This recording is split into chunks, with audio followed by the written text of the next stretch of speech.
Biar pujian ini lahir dari hati kami kepadamu Tuhan, agar hidup kami memuliakan Tuhan. Biar Engkau semakin besar dan kami semakin kecil Tuhan. Ajar kami hari-hari ini mengejar perkenanan Tuhan. Ajar kami hari-hari ini terus mencari apa yang berkenan, yang menyenangkan hati Tuhan. Biarlah Engkau Tuhan yang membentuk kami, segala kedagingan kami, keangkuhan kami. Tuhan, bentuk kami. Kami percaya orang-orang yang rendah hatilah yang akan ditinggikan oleh Tuhan. Sebab kesongkan segala rahasia firman-Mu. Kami buka hati kami bagi firman Tuhan di dalam nama Yesus. Yang percaya Tuhan di tengah kita, memberkati kita, katakan bersama. Amin, amin. Silakan duduk Bapak Ibu, Shalom. Bagaimana kabarnya hari ini? Luar biasa karena kita punya Tuhan yang luar biasa. Iya, hari ini tema firman Tuhan adalah rendah hati dan rela melayani. Ya, rendah hati dan rela melayani. Saudara, kalau kita bicara tentang rendah hati, itu lawan katanya apa? Rendah hati lawan katanya tinggi hati, kalau disingkat satu kata sombong, ya. Saya percaya tidak ada di antara kita hari ini yang sombong. Kenapa? Karena Tuhan menentang orang yang sombong, tetapi Dia mengasihi orang yang rendah hati. Nah, tema firman Tuhan adalah rendah hati dan rela melayani. Kita tidak akan pernah mungkin bisa rela melayani kalau tanpa disertai dengan kerendahan hati. Ya, kalau bicara tentang rendah hati ini memang agak-agak susah-susah gampang. Kenapa saudara? Karena ya semua manusia itu lahir sudah punya satu bakat, yaitu bakat sombong. Nggak usah takut-takut ngomong. Kita ini lahir sudah ada satu bakat, yaitu sombong. Akibat dosa, kita dikandung di dalam dosa dan semua orang yang lahir itu sudah punya bakat sombong. Nah saudara bayangkan kalau kita sombong, kita ini menjadi orang yang ditentang Tuhan loh. Padahal kita ke gereja, kita beribadah rindu supaya Tuhan apa? Menjawab doa kita, Tuhan memberkati kita. Tapi orang yang sombong itu ditentang Tuhan. Berarti bermusuhan dengan. Nah bayangkan kalau kita jadi orang sombong, kita ini musuhnya Tuhan. Orang kok bermusuhan sama Tuhan, mana ada menangnya? Amin apa amin? Sekali aja dicabut nyawa sudah selesai. Ya, makanya kita nggak boleh sombong. Kita lahir dengan bakat sombong.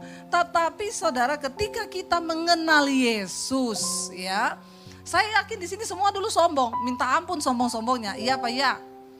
Waktu belum mengenal Yesus. Tapi sekarang setelah kita mengenal Yesus, kita mengenal kebenaran, harusnya sudah tidak. Harusnya. Tapi pada Yesus, kita yang terbesar. Bayangkan loh, di sorga aja masih kepengen kedudukan. Kita ini asal sudah masuk surga, puji Tuhan ya, nggak usah mau bersaing lagi di sorga. Ini murid-murid ikut Yesus tapi nggak ngerti. Mereka tuh tanya, Tuhan besok kita di sorga, siapa Tuhan di antara kamu? Barang siapa ingin menjadi besar di antara kamu, hendaklah ia menjadi pelayanmu. Dan barang siapa ingin menjadi yang terkemuka di antara kamu, hendaklah ia menjadi hambamu. Sama seperti anak manusia datang bukan untuk dilayani, melainkan untuk melayani dan untuk memberikan nyawanya menjadi tebusan bagi banyak orang. Jadi murid-murid ini ya apa ya, kalau orang Jawa bilang tuh kecele, ya malu. Mereka tanya, Tuhan nanti di sorga siapa yang lebih besar di antara kami? Tuhan bilang kalau kamu ingin jadi yang terbesar, kamu harus jadi pelayan di antara sesamamu. Kalau kamu ingin jadi yang termulia, maka kamu akan harus menjadi pelayan dari orang lain. Makanya melayani Tuhan tuh enggak gampang. Kita harus memiliki kerendahan hati dulu. Nah kalau kita tahu bahwa kita semua ini terlahir dari sombong, bagaimana kita menuju kepada orang yang rendah hati itu? Susah orang nikah sombong tuh kadang berantem. Kamu itu ya belum tahu ya. Nggak usah angkat tangan. Dalam hati saja. Ya, sangat berbahaya ketika kita ini belum dibentuk Tuhan, belum diproses Tuhan. Makanya penting orang yang naik di atas mimbar harus orang yang sudah diproses Tuhan. Kalau belum diproses, kita doakan supaya diproses. Amin yang kenceng. Kenapa saudara? Karena proses ujian membuat orang tuh rendah hati. Orang kalau belum diproses, dia sombong saudara. Bahkan di dalam pelayanan merasa diri itu wah udah dia di atas segala-galanya. Padahal gak ada apa-apanya. Dan orang kalau sudah merasa diri di atas tuh padahal biasanya itu yang paling kosong. Karena ada pepatah bilang tong kosong berbunyi nyari. Tapi kita belajar dari padi, semakin berisi semakin merunduk. Kenapa perlu kita diproses? Karena proses ujian hidup atas seseorang itu membuat dia rendah hati. Makanya Tuhan itu selalu mengizinkan proses persoalan. Rasul Paulus dulu semua orang yang dipanggil itu sombong. Tapi ketika hormati sedikit udah. Ya, saya banyak yang mau undang dari daerah. Bu, kami mau undang ibu pelayanan. Maaf, mau tanya standar PK ibu berapa? Saya bilang kalau saya pakai standar PK maka pengurapan saya dicabut sama Tuhan. Nggak ada standar. Untuk pesawatnya ibu mau yang apa? Saya bilang batik aja. Nggak mau Garuda, nggak usah buang-buang uang. Sama aja nyampenya naik batik, naik Garuda sama. Bukan berarti naik Garuda nggak mati saudara. Terus naik batik harus jatuh, enggak. Ya, saya bilang kalau bisa dikurang-kurangi, kurangi aja budgetnya naik batik. Ya kalau saya masih bisa naik mobil, saya naik mobil nggak apa-apa. Hotelnya Bu, tidak ada standar. Yang penting ya ada sarapan lah ya, biar saya juga pelayanan udah lapar. Karena kalau nggak dikasih ada sarapan, saya nggak bisa makan, nanti pelayanan juga rempong saudara. Oh gitu ya Bu ya. Yang panitia di Palu kemarin, soalnya ada Bu hamba Tuhan kita undang standar PK sekian, hotel harus yang ada gym, harus yang ada kolam renang. Itu menilai hidup kita. Makanya saya bilang kalau kita ini cuma munafik, mau naik turun mimbar, cuma mau gaya-gaya, nggak usah pelayanan. Ngapain? Mending saudara cari di luar saja. Di sana banyak yang kayak begitu. Hidup kita ini saudara yang Tuhan lihat hidup kita. Jangan sampai ya kita ini ngomong pelayanan tapi kita masih di dalam kesombongan. Ya Tuhan itu membenci orang yang sombong tetapi dia meninggikan orang yang rendah hati. Firman ini berkata Yesus bilang ya kalau orang-orang di dunia itu mereka itu berkata siapa yang tertinggi itu berarti yang termulia, yang terbesar. Tapi tidak demikian dengan kamu. Barang siapa ingin menjadi besar di antara kamu hendaklah ia menjadi pelayan. Coba kalau prinsip ini kita pegang dalam rumah tangga, istri kalau engkau mau dihargai, jadilah pelayan suamimu. Amin ibu-ibu. Aminnya tolong yang rela. Ya, kita harus menjadi pelayan suami kita. Kalau suami juga berpikiran begitu, supaya saya ini dihormati, ya saya juga harus menjadi pelayan istriku. Kalau semua merendahkan hati, merendahkan diri, sama-sama jadi pelayan, siapa yang berantem coba? Enak kan saudara? Kita bicara pelayanan gak usah muluk-muluk dulu naik di atas mimbar melayani Tuhan. Di dalam keluarga itu pelayanan yang pertama kita saudara. Bagaimana Tuhan melihat kita ini rendah hati atau tidak. Gak usah eyel-eyelan ya. Kalaupun istri misalnya tidak mau melakukan suatu hal, suami yang rendah hati lakukan saja tanpa bersungut-sungut. Demikian juga istri, kita melakukan sesuatu tanpa bersungut-sungut dengan rendah hati. Karena Yesus bilang, siapa yang paling tinggi, dialah yang mau menjadi pelayan. Ya, saya pelayanan di satu kota ada yang bilang, Bu, pernah ada pendeta kita undang, kita telat jemput 15 menit. Dia beli tiket lagi pulang ke Jakarta loh. Untung pesawatnya enggak jatuh saudara. Ya, kita harus memiliki kerendahan hati. Karena seorang hamba pelayan Tuhan itu hamba. Makanya kalau orang gak siap, bahaya saudara. Ya kita ditegur dikit marah, kita ditegur dikit ngambek. Mari kita berdoa supaya kita semua melayani Tuhan dimulai dari keluarga dulu. Kita menjadi orang-orang yang melayani Tuhan. Yang pertama dibentuk dulu kerendahan hati kita. Ya istri kalau ditegur suami, kita dengar suami juga ditegur istri. Ayo saling menasehati. Itu bentuk kerendahan hati. Yesus bilang, kenapa kita harus melayani? Karena Tuhan lebih dulu melayani kita. Mari hari-hari ini panggilan ini datang bagi setiap kita untuk melayani Tuhan. Saudara, arti hidup kita yang sesungguhnya ini bukan untuk kita nikmati saja. Banyak orang berpikir, ya nih hidup itu artinya apa ya? Kita menikmati, saya bisa beli barang-barang mahal yang saya pengen. Saya bisa ya tunjukkan kepada orang bahwa saya bisa pakai yang mahal, saya bisa pamer, bertobat. Kita berdoa supaya Tuhan itu memberikan kita kerendahan hati. Tuhan, apa arti hidupku hari ini? Kita dipanggil, diselamatkan supaya kita melayani Tuhan. Lalu mungkin saudara bertanya, melayani seperti apa Bu? Berarti saya harus masuk sekolah Alkitab nih, jadi pendeta.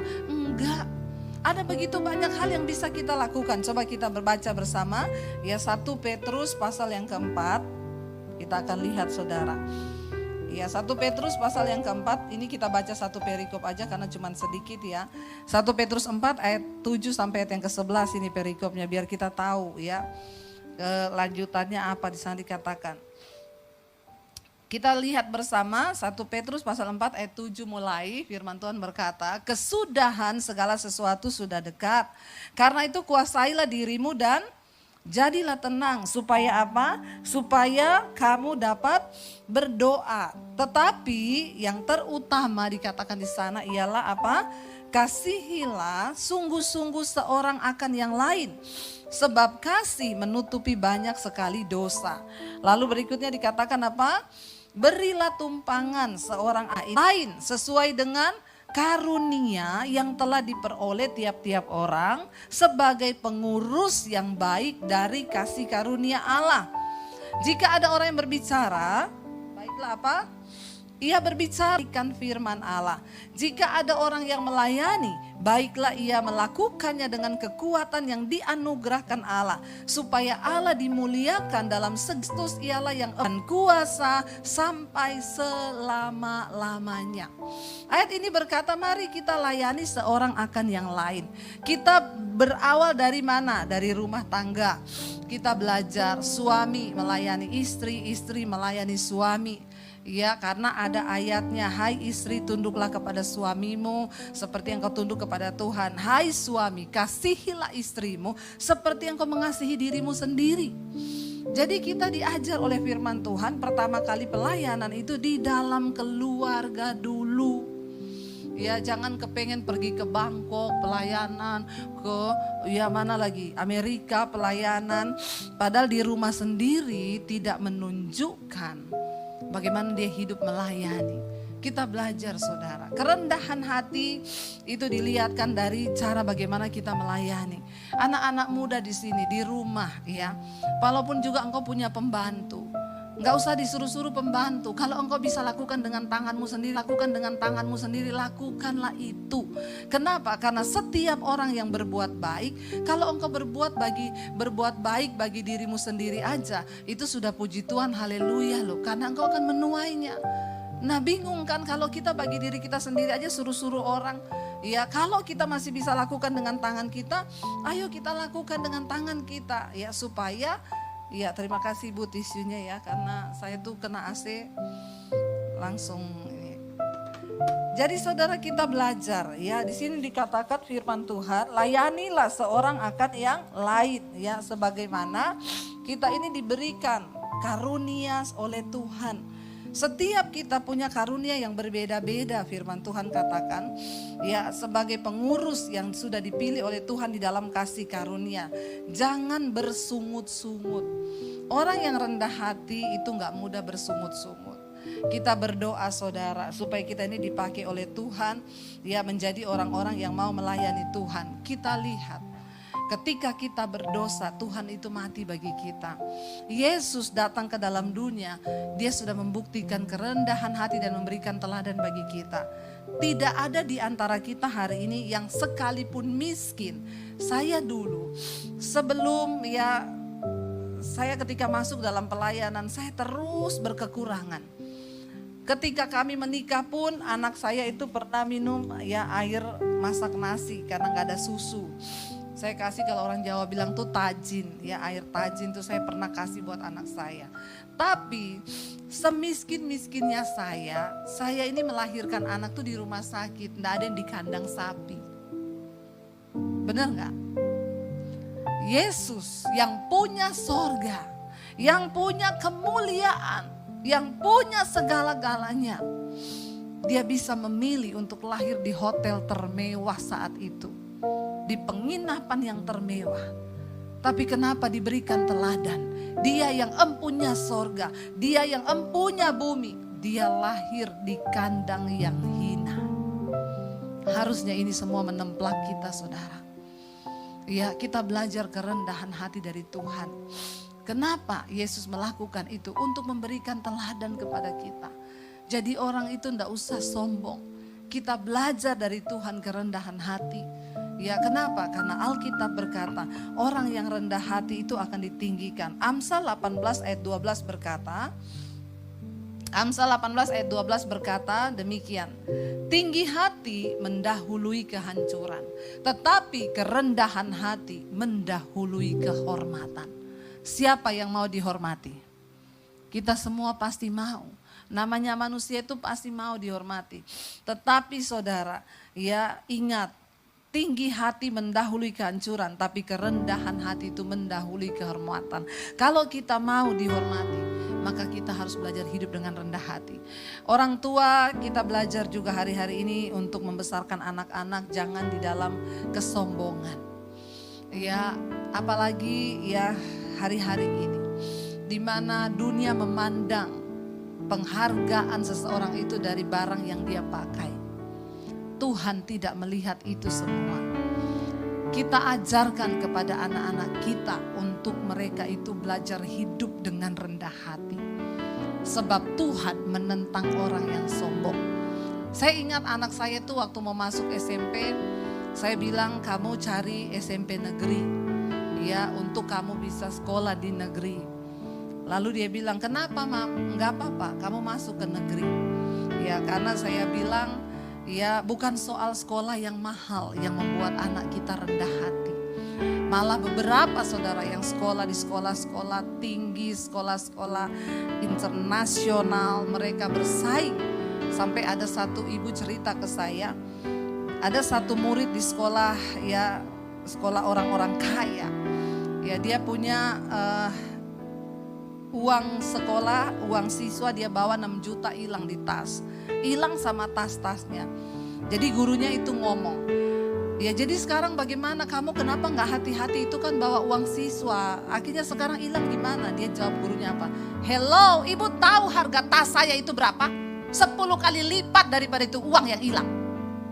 Coba saudara, ini anak SMP model kayak gini, kalau saya tampar bener.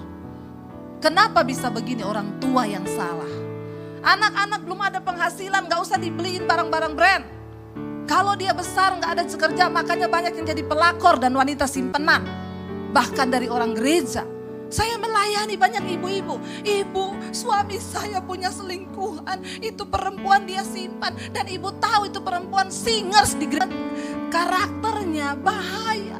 Dari kecil saudara sudah biasakan dengan hal-hal dari kecil karena mereka sudah terbiasa dengan fasilitas mewah yang dicukupi oleh orang tuanya. Saya hari ini bisa membelikan anak saya barang-barang mewah, tapi saya tidak melakukan itu. Kenapa? Saya bilang kamu belum kerja, kamu gak ada duit. Kamu pakai apa yang bisa kamu beli. Gak apa-apa beli barang yang murah, karena harga diri kita bukan ditentukan dari apa yang kita pakai. Tapi waktu engkau ada Kristus, karaktermu dibentuk di dalam Tuhan, itu cukup. Saya bilang waktu anak saya masuk SMP, kamu masuk sekolah negeri. Terus saya sekolah diantar gak Mam? Enggak, naik angkot. Serius Mam? Serius. Biar dia belajar susah. Karena proses hidup akan membuat mereka rendah hati. Lalu dia bilang, lah terus aku naik angkot, aku pusing loh. Kalau naik angkot terus pusing loh Mam, gak apa-apa belajar. Iya kamu belajar, kan keluar sedikit naik gojek dulu sampai di depan, naik angkot sampai di sekolah, pulang juga begitu. Dia pulang hari pertama pusing kan, ini mau muntah. Baru hari pertama jalani aja dulu. Saya bisa antar gak? Bisa.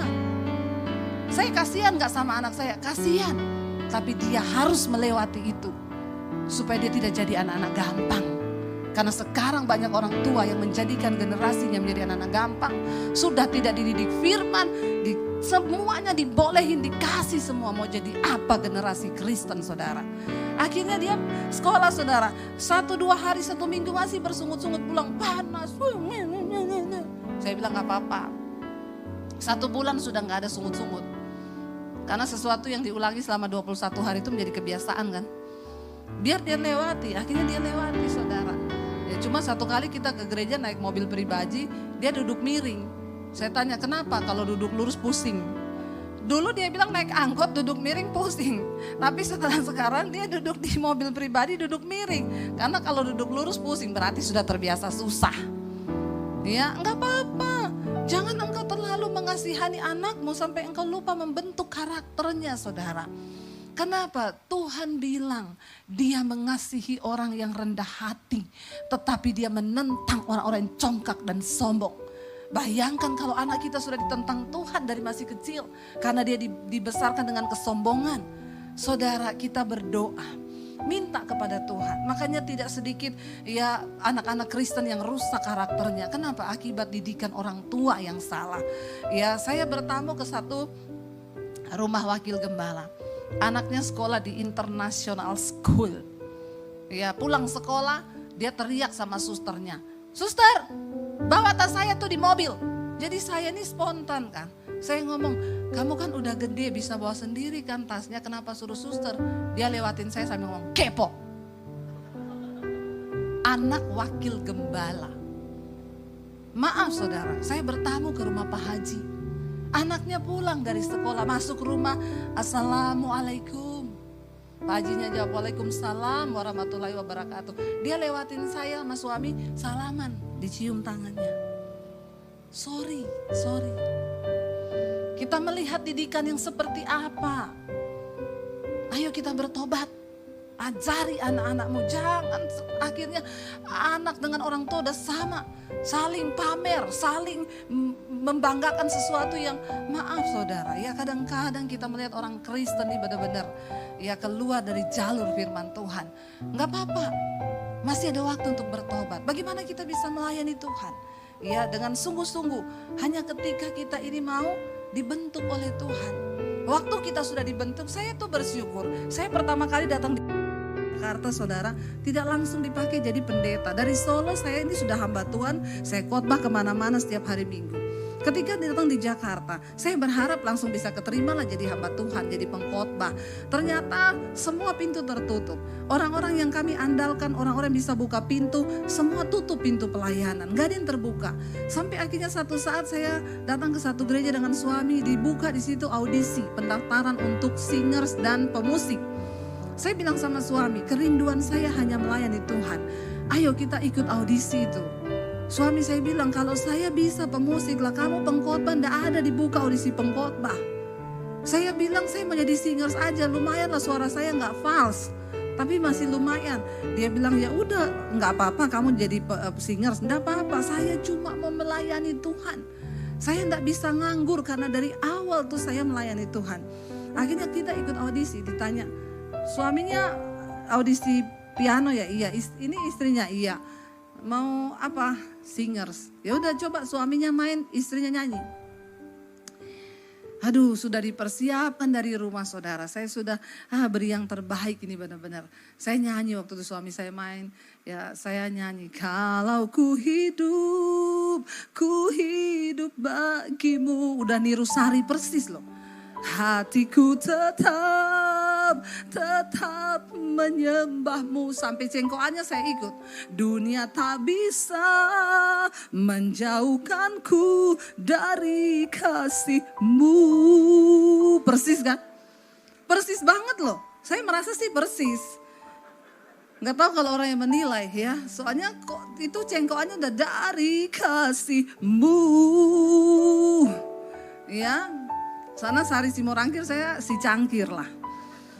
Saudara tahu hasilnya? Nggak lulus. Mungkin saking terlalu bagus kita berdua ini. Jadi nggak lulus. Saya pulang waktu itu kecewa loh.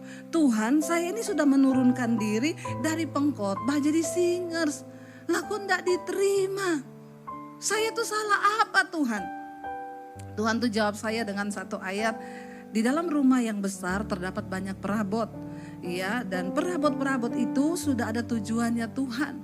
Barang siapa yang menyucikan dirinya dari hal-hal yang jahat, dia akan dipandang layak, disediakan untuk tujuan yang mulia. Lalu saya cuma mengimani saja. Ya udahlah Tuhan, ya saya percayalah satu saat saya pasti akan diterima. Tiba-tiba cabang dari gereja itu suami saya kenal salah satu pemain musiknya. Dia bilang suami saya, kamu besok minggu ada pelayanan enggak? Enggak, gantiin saya ya di cabang gereja ini. Suami saya bilang, tapi dulu saya audisi di pusatnya enggak lulus. Oh enggak apa-apa, kan cuma cadangan. Enggak usah audisi, cuma cadangan. Dia ada pelayanan lain kali. Ya udah akhirnya suami saya gantiin. Waktu digantiin di sana saya juga datang saudara. Saya duduk sebagai jemaat. Lalu dia koordinatornya bilang, Pak Bapak main piano saya merinding loh. Enggak tahu maksudnya merinding itu apa. Karena orang lihat setan juga merinding ya. Dia bilang itu beda loh Pak. Jadi kalau Bapak belum ada pelayanan, Bapak bisa pelayanan di sini aja tiap minggu ya. Akhirnya kami setiap minggu di situ.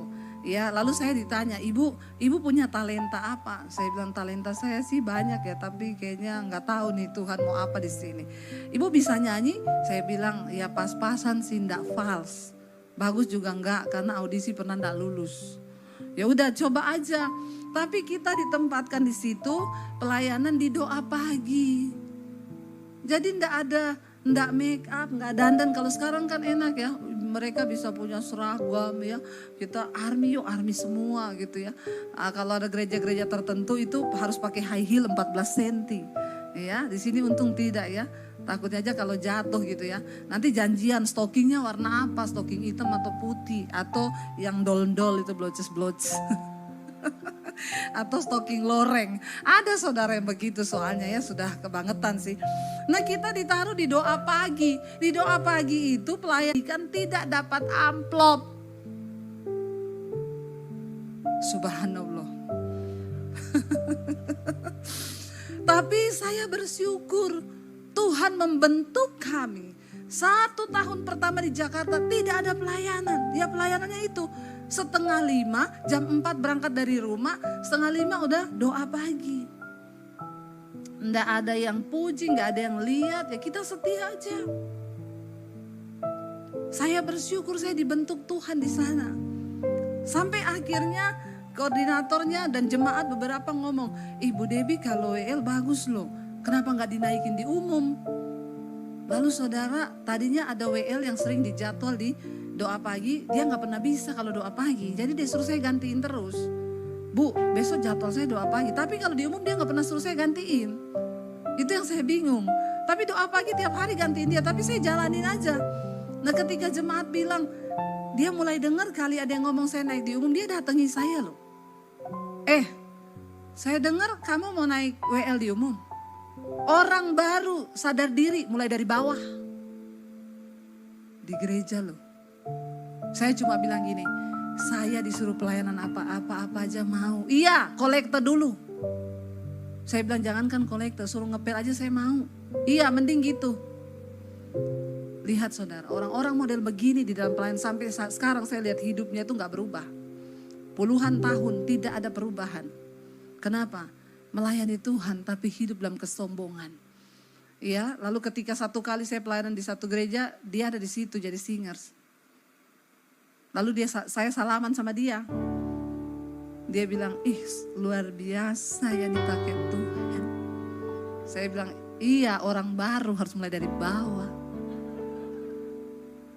Jangan main-main dengan Tuhan. Kita berurusan dengan Tuhan pribadi-pribadi. Sebab firman Tuhan berkata saudara, jangan kita tinggi hati. Orang tinggi hati itu direndahkan. Satu kali saya cerita pengalaman saya, masih ada 3 menit. Saya diundang pelayanan ke satu daerah saudara, ya. Itu saya beli tiket, sudah salah beli tiket. Suami saya pesan tiket, salah. Mereka bilang, ibu beli tiket dulu aja.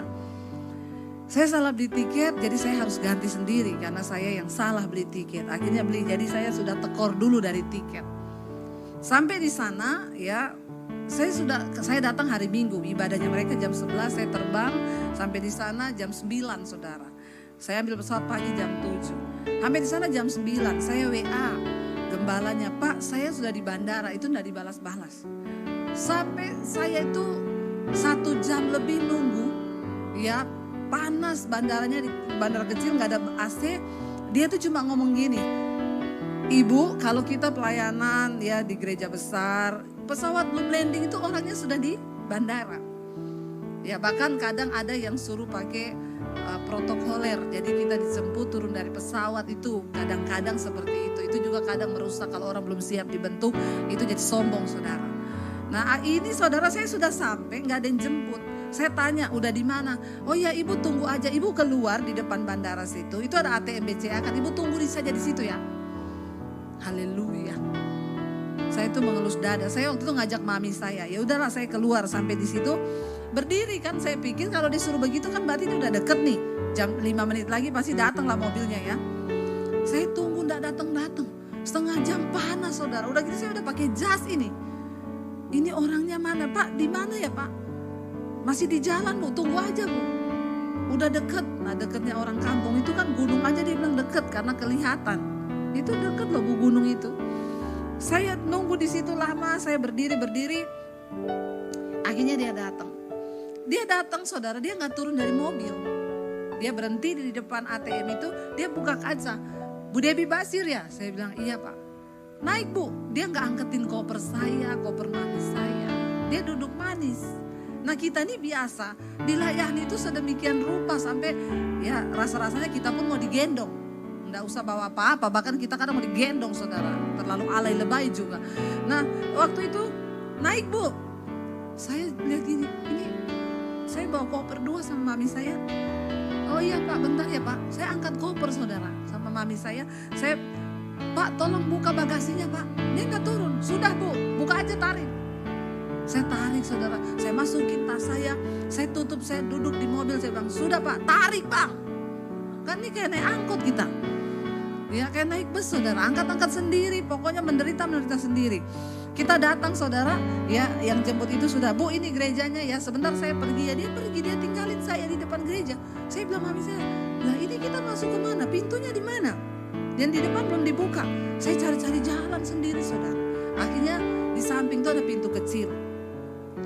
Mami saya bilang, kok begini amat ya orangnya ya? Ya ngerti aja lah, mungkin ya begitulah ya. Udah kita duduk saudara.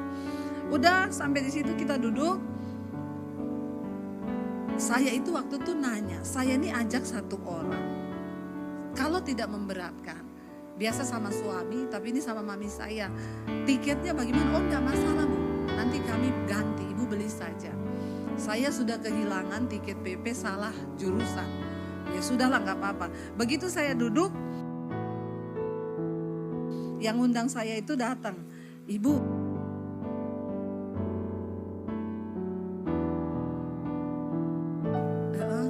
maaf Bu, dari gereja ternyata saya diomongin cuma 1 tiket yang bisa kita ganti. Tiket 1 enggak. Dalam hati saya ini orang ngomong kayak setelah khotbah. Ini dia ngomong sebelum khotbah. Saya ini kan menjaga hati saudara ya. Orang mau khotbah itu harus tenang, pikirannya tenang, hidup dalam kekudusan, hatinya kudus, pikiran kudus. Ini dia datang ngomong begitu. Yang tadinya saya mau khotbah berkat kan bisa jadi kutuk. Terkutuklah kau. Kan sesuai suasana hati kan. Dalam hati saya, aduh saya tuh udah ngelus dada, oh kok gitu ya. Kan tadinya kamu ngomong bisa diganti. Iya Bu, jadi gereja kita cuma bisa bayar 1 orang saja. Dalam hati saya udah menggeh hitung yang saya rugi bayar tiket yang salah. Terus dia kayak begini lagi. Udah gitu dia yang WL saudara. Jadi saya itu menatap mukanya. Dan dia tuh nyanyi semua baik. Semua dalam hati saya baik apa baik. Ya itu ini loh kerendahan hati itu diproses. Udah selesai khotbah. Ayo Bu kita habis makan siang kita antar ibu ke hotel ya. Bukan hotel, losmen. Saya masuk tempat tidurnya 1 yang kecil. Dia kan tahu saya datang berdua. Lah terus mami saya tidur di mana? Cuma pas buat 1 orang. Jadi dia sudah pergi saudara. Saya ke hotel tuh saya tanya, Mbak dia nggak kasih extra bed ya? Enggak ya udah Mbak saya pesan extra bed ya. Waktu saya pesan gitu.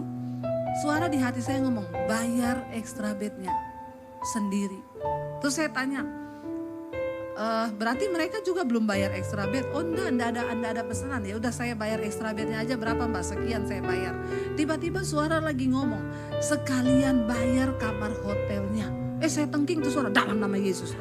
Ini saya sudah kehilangan uang tiket, udah gitu dia juga gak ganti punya mami saya. Jadi 6 tiket nih saya angus nih, uang saya hilang. Terus bayar itu kamar hotelnya. Saya gelisah, saya belum bayar saudara, saya bayar extra bednya aja, saya balik ke kamar. Waktu sudah siap-siap mau ibadah sore, saya bilang sama mami saya, Mam, masa saya dapat suara kayak begini Mam, udah mereka gak bayar lagi tiketnya mami. Mami saya ngomongnya apa? Kalau Tuhan yang ngomong, lakukan. Waduh, ini peneguhan kan. Saya mampirlah ke resepsionis, Mbak saya bayar 2 malam berapa sekian, saya bayar, udah jangan ditagih ya. Oke, saya datang saudara. Lagi siap-siap di hotel udah, ayo Mam kita ibadah yang sore Mam. Mau jalan, ada suara di hati ngomong gini, nanti kalau kamu dikasih PK, balikin itu PK-nya. Wah saya tengking langsung dalam nama Yesus, bahasa roh. Ini pasti kedagingan saya ngomong, ini bukan dari Tuhan ini. Saya udah rugi banyak ini Tuhan, jangan bercanda. Saya gak mau dengar itu suara. Dan saya udah gak mau ngomong ke mami saya, karena dia mau bilang lagi, kalau Tuhan yang suruh. Saudara ketawa, saya nyesek. Akhirnya saya pelayanan, itu mengganggu di hati sepanjang khotbah. Habis ini balikin persembahannya, balikin persembahannya. Tapi Tuhan tidak berbicara di sini loh Pak.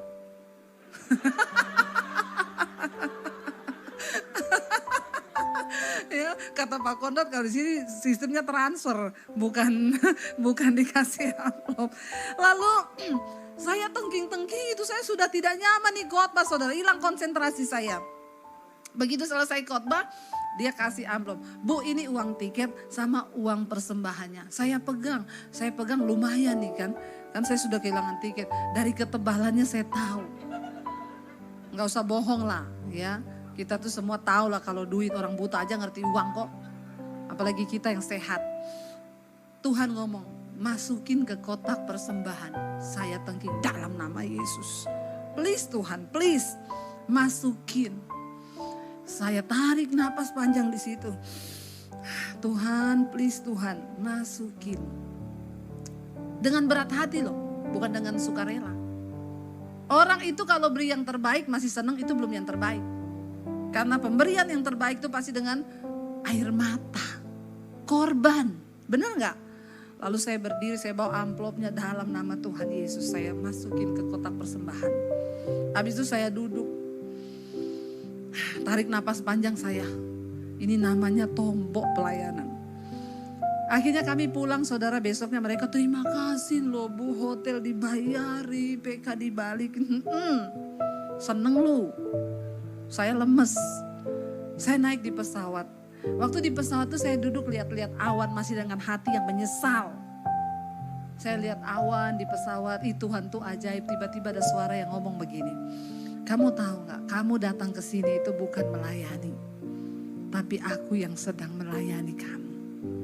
Kamu harus belajar tentang kerendahan hati. Saya menangis di pesawat itu, air mata saya bercucuran, saya menyembah Tuhan. Saya bilang, yes Tuhan, hidupku adalah penyembahanku.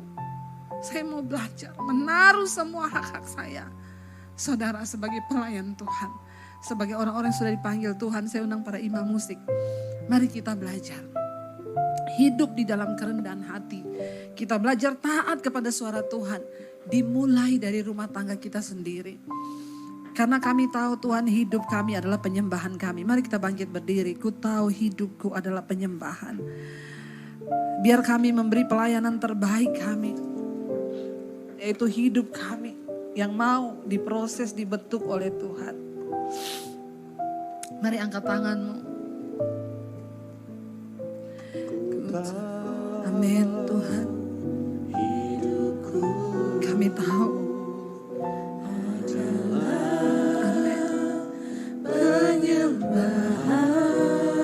Kau ciptakanku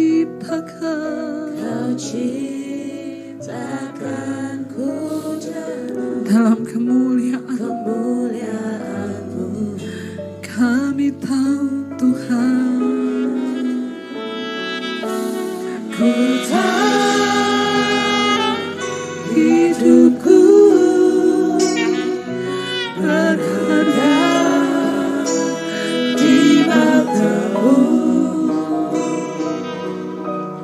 Segenap hidupku Ini hidup kami Tuhan, kami bawa lagi. Hidupku Amin Yesus. adalah penyembahan. Kau ciptakan, Kau ciptakan ku jaga kemuliaan-Mu.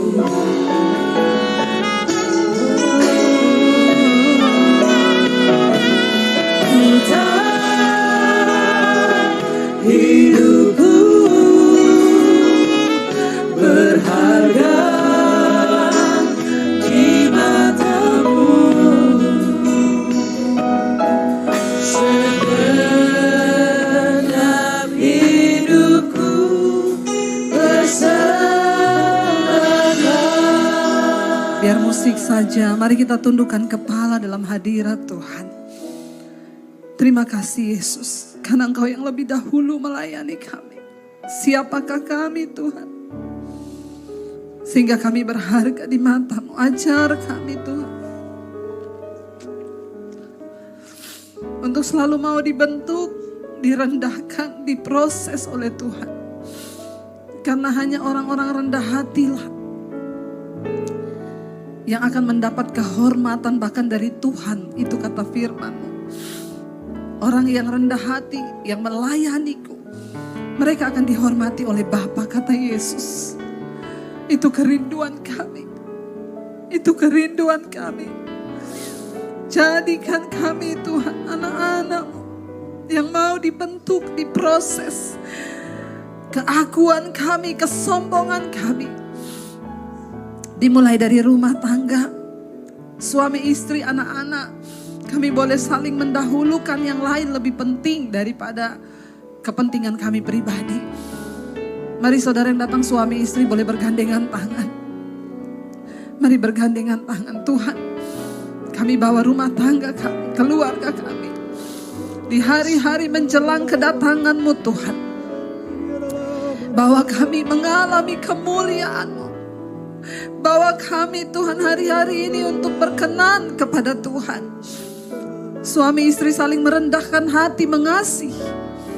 Berkati Tuhan setiap anak-anak-Mu, mereka yang terbuka hatinya hari ini. Ajar kami bagaimana mendidik anak-anak kami di dalam takut akan Tuhan. Bukan dalam keangkuhan, dalam kesombongan yang akan merusak hidup mereka. Ini hidup kami Bapa. Ini hidup kami Tuhan. Kami mau belajar melayani Engkau di dalam hidup kami.